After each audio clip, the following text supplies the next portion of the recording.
আসসালামু আলাইকুম রহমতুল্লাহ। প্রিয় দর্শক, আজকের ভিডিওতে আমরা আলোচনা করব রমজানে রোজা রাখার সঠিক নিয়ম, সাহারি ও ইফতারের সুন্নত সম্পর্কে। রসুল সাল্লাল্লাহু আলাইহি ওয়াসাল্লাম কিভাবে রোজা রাখতেন এবং রোজার সময় যেসব ভুল করলে রোজার ক্ষতি হতে পারে, চলুন কোরআন ও হাদিসের আলোকে জানার চেষ্টা করি।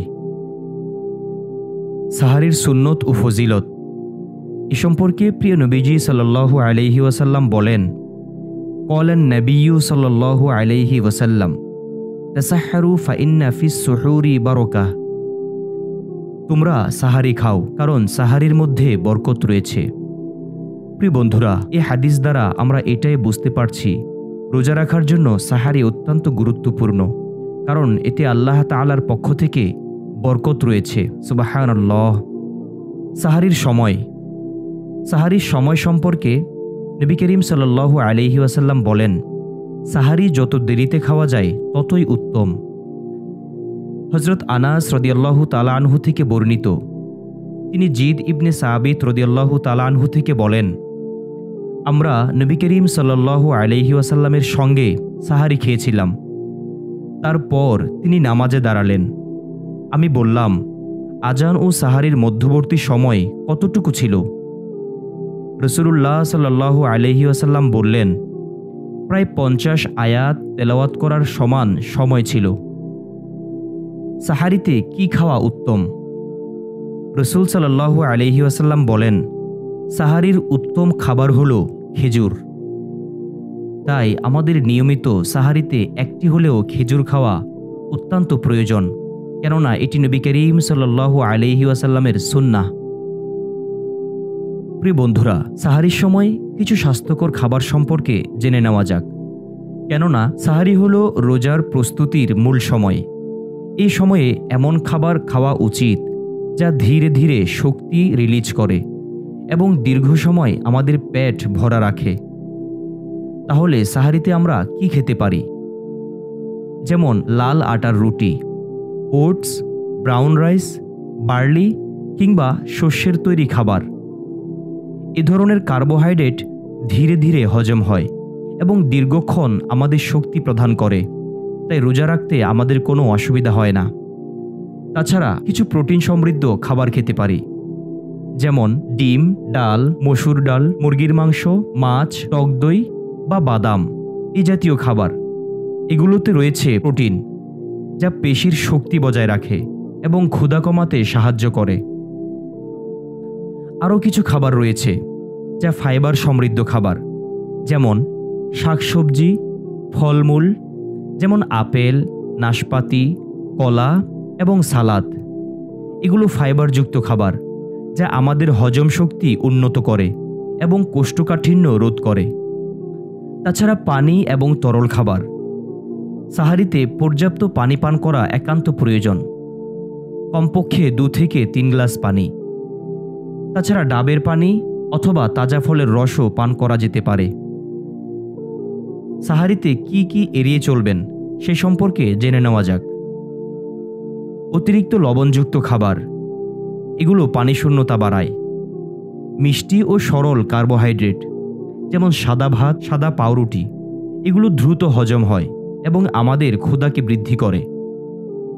তাছাড়া ক্যাফেইনযুক্ত পানীয়, যেমন চা, কফি, কোল্ড ড্রিঙ্কস, এগুলো পানি শূন্যতা সৃষ্টি করতে পারে, তাই আমাদের এগুলো থেকে দূরে থাকা একান্ত প্রয়োজন।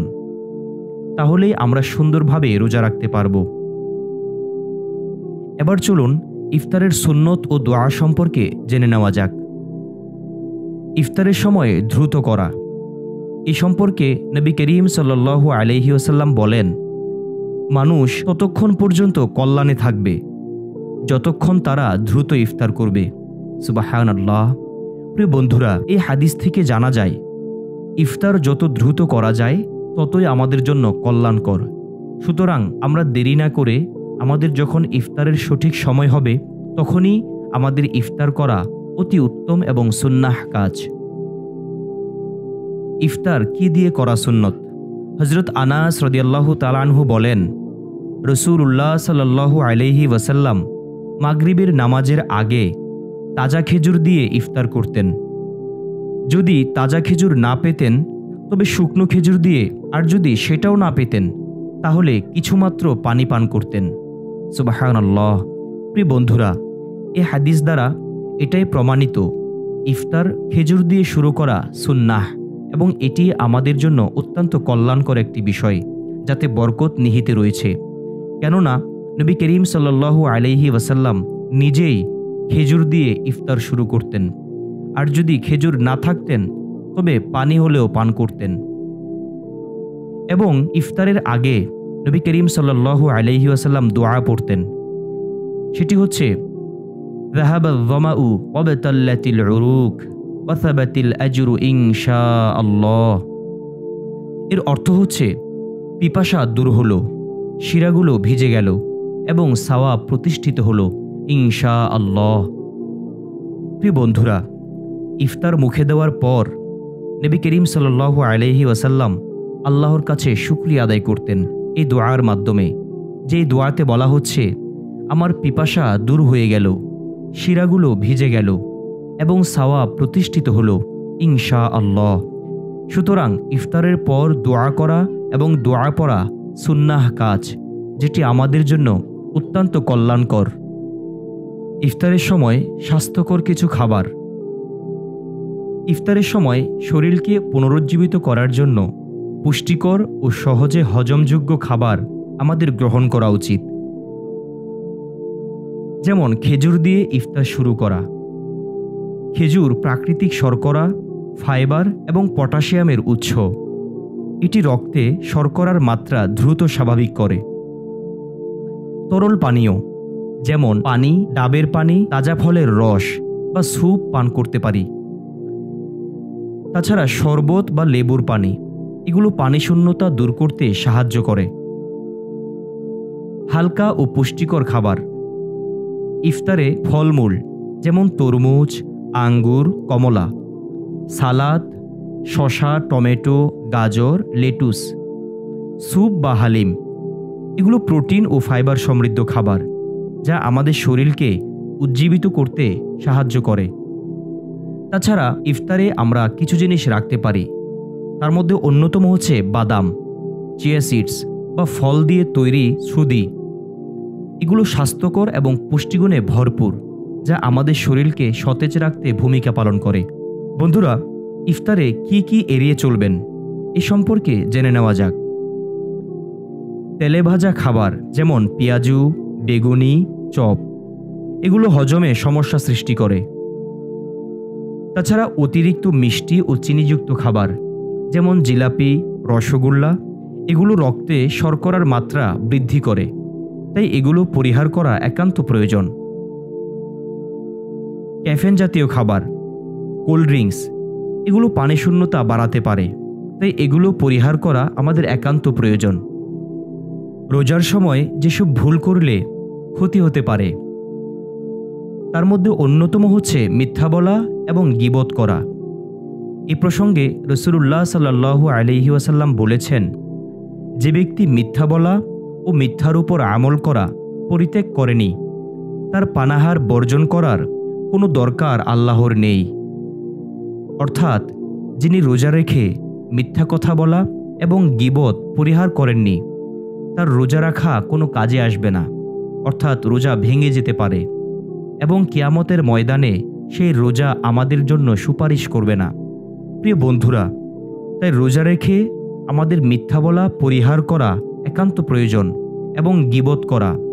গীবত প্রসঙ্গে মহান আল্লাহ তাআলা পবিত্র কুরআনে বলেন, ইয়া আইয়ুহাল্লাযীনা আমানু ইজতানিবু কাসীরাম মিনায-যন্ন ইন্না বা'দায-যন্নি ইসমুন ওয়া লা তাজাসসাসু ওয়া লা ইয়াগতাব বা'দুকুম বা'দা আইয়ুহিব্বু আহাদুকুম আন ইয়াকুলা লাহমা আখিহি মাইতান ফাকারিহতুমুহু ওয়াত্তাকুল্লাহ ইন্নাল্লাহা তাওয়াবুর রহিম।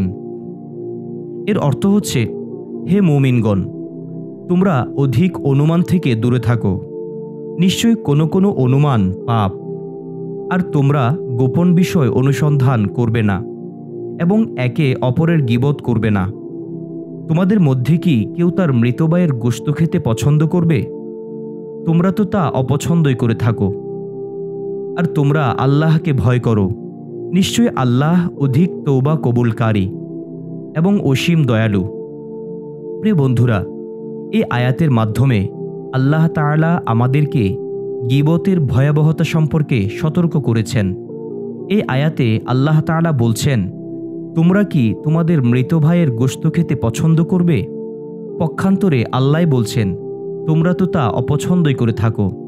সুতরাং গীবত হচ্ছে এতটা ভয়াবহ একটি বিষয় যা মৃত ভাইয়ের গোশত খাওয়ার সাথে আল্লাহ তুলনা করেছেন। সুতরাং রোজা রেখে এই জঘন্য অপরাধ থেকে আমাদের বাঁচার জন্য আল্লাহর কাছে তওবা করা একান্ত প্রয়োজন। আল্লাহ আমাদের হেফাজত করুক। তাছাড়া অশ্লীল কথা ও রাগ করা, এই প্রসঙ্গে নবী করিম সাল্লাল্লাহু আলাইহি ওয়াসাল্লাম বলেন, যখন তোমাদের কেউ রোজা রাখে তখন সে অশ্লীল কথা বলবে না, ঝগড়া করবে না। কেউ যদি তাকে গালি দেয় বা ঝগড়া করতে চায় তবে সে বলবে, আমি রোজা রেখেছি, আমি রোজা রেখেছি। সুবহানাল্লাহ।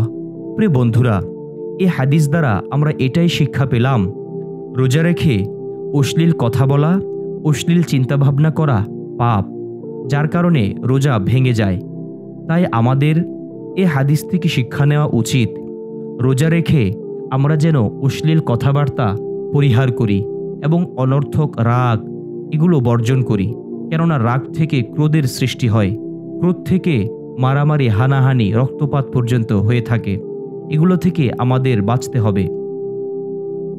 অপ্রয়োজনে পানি বা অন্য কিছু মুখে দেওয়া, যেমন ভুলবশত কিছু খেয়ে ফেলা। তবে ভুলবশত কিছু খেয়ে ফেললে রোজা ভাঙবে না।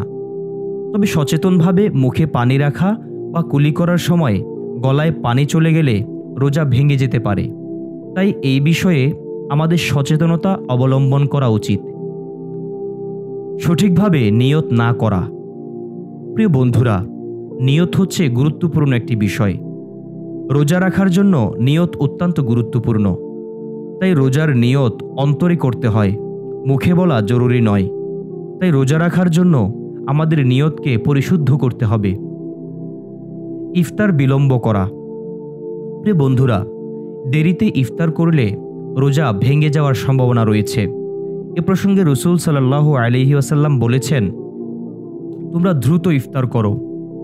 দেরিতে ইফতার করা সুন্নাহ বিরোধী এবং যথাসময়ে ইফতার করা সুন্নাহপন্থী। তাই আমাদের উচিত সঠিক সময়ে ইফতার করে নেওয়া। সাহারি ও ইফতারের জন্য কিছু নমুনা দেওয়া হলো। যেই নমুনা অনুযায়ী আমরা যদি রুটিন অনুযায়ী খাওয়া দাওয়া করি তাহলে রমজানে আমাদের স্বাস্থ্য থাকবে সতেজ এবং সুন্দর। চলুন জেনে নেওয়া যাক।